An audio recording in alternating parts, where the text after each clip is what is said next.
people don't want to think the hard thoughts. And yet I find the hard thoughts very paradoxically liberating. For instance, here is a hard thought.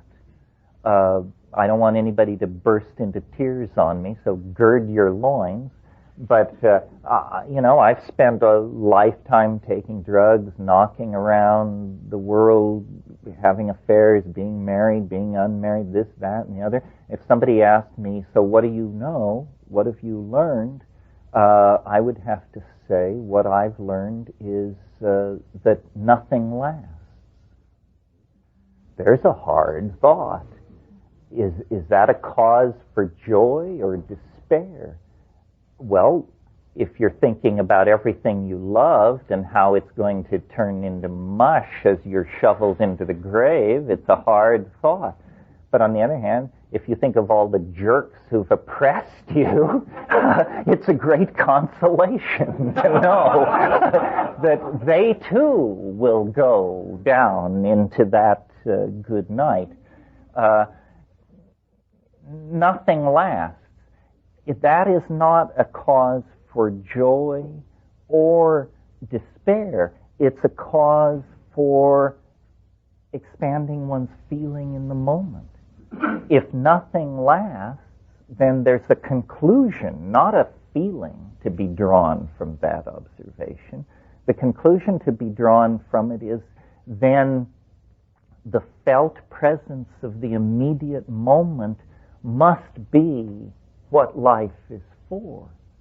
And somebody who could take that perception and use it that way could immediately transcend all kinds of neurotic behavior, longings, regrets, doubts, fears. No, you just say no, the felt presence of immediate experience. Yeah, sentimentalism. Yeah.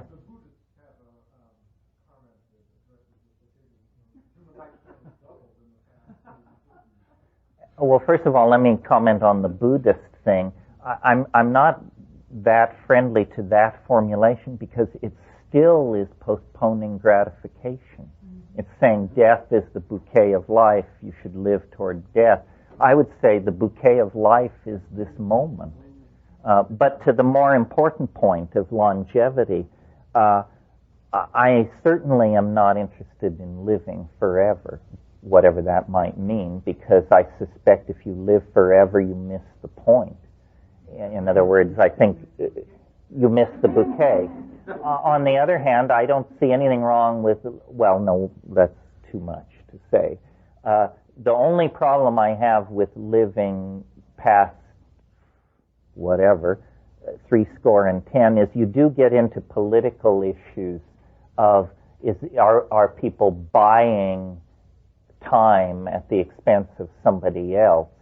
One of the weirdest things about this culture is we've invented a sin for which there is no name. It's so beyond most people's ability to conceive. And this sin that we've invented is we steal the future from our children. We do it with our medical health care plans where we know that all this fine surgery and stuff that you're getting is at the expense of the next generation of people. We overuse resources, leaving nothing for future generations. I don't know how that would all be sorted out. I am attracted by the idea of living as long as I want to live. I wonder how long that would be. And of course, if you make people comfortable, probably they would like to live a lot longer. What reason is there for a person to check out of a comfortable situation? In a sense, what nature does is make the body a less and less comfortable place to be until finally you just say, all right already, beam me up, Scotty. But then, the other possibility is, what if there were forms of existence that were dematerialized? How would we feel about going into circuitry for a few rounds of eternity. And what are the moral implications of that?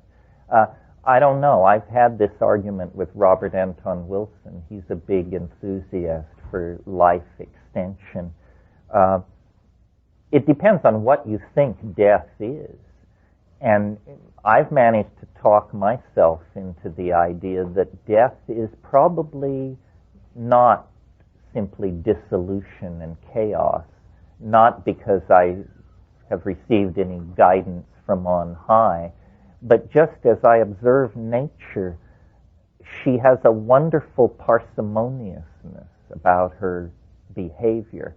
And clearly this form, which is basically an unraveled DNA molecule that is now making a lot of claims on resources in the environment in order to keep this body going,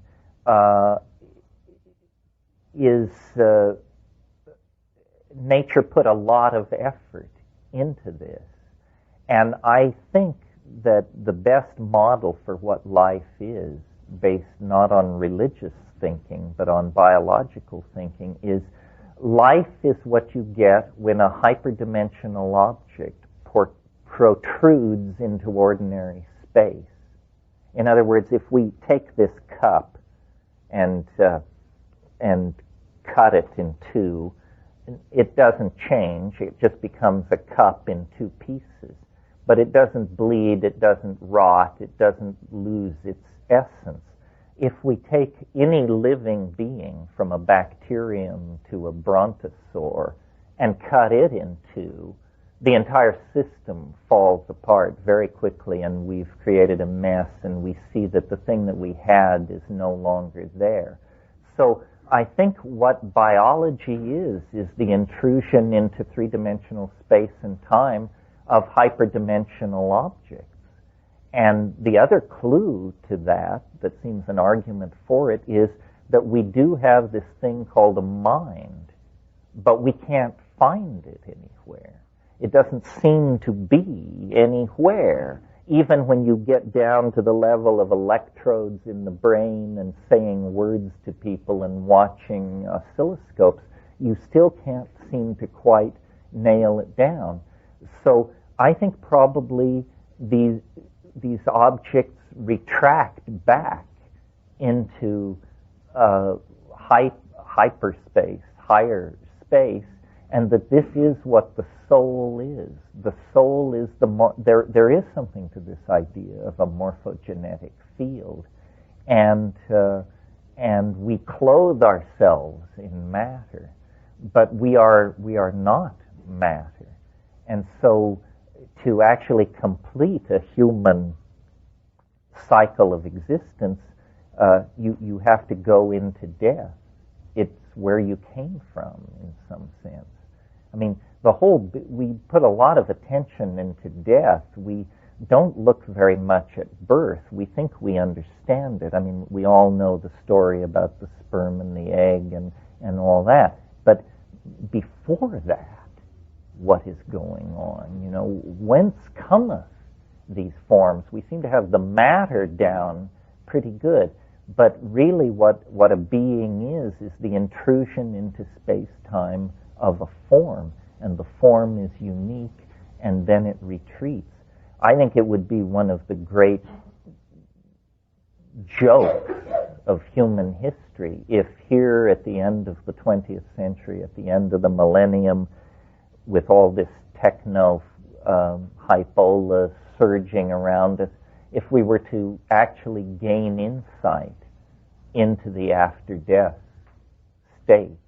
And one of the reasons I'm so keen for DMT is because when I have given it to people who were purported experts in the after-death state, Tibetan lamas and shamans and this sort of thing, they come back and they say, yep, that's the territory, all right. And so in my highest states, I have had the insight, which I will convey to you without saying it's true, that this is the most limited form of existence you will ever know. You can't be deader than this. This is the bottom line. And so the good news is it's only up from here. But of course you have to bet the farm on this cheerful rap. And there's no whining if you're wrong. This is an all or nothing bet, and so naturally it brings your heart into your throat. But that's the kind of enterprise life is. All risk and the race to the swift, I think. One last. Well, I don't know. And I wonder what I will think as I approach the great divide. It's easy in the pink of health to speculate and play the philosophe and all that nonsense. But, the last dance you dance alone, and nobody will be watching. But I have seen people die, and it is an inspiration. I hope to have that equanimity of mind. The other thing about death that needs to be said is we all imagine, I think, that we will have a leisurely philosophical death. That's what we all want, Months to get used to the idea, to say goodbye, to gather friends, to make our bequeathments, to speak our final wisdom, and but death for most people comes messily and unexpectedly. And so I don't think you should live in an anticipation of the drama of your deathbed scene. Better to repair to the moment. Being a realist primarily, what I find always waiting when I return from these flights of philosophical fancy and imagination is my body, my history, my space, my time. And these things are all good. It's a great space, a great time, a great body, a great being to be.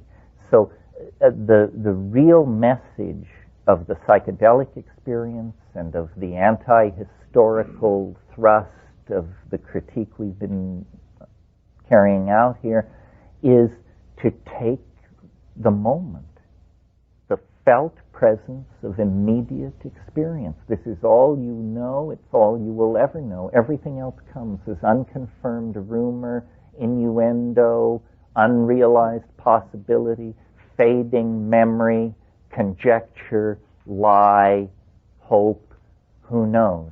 But in the moment of being, we have the completion of being. It is always complete, every moment.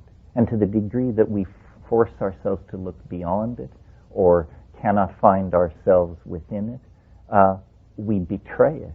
And then we have more work to do. Well, that's enough, I think.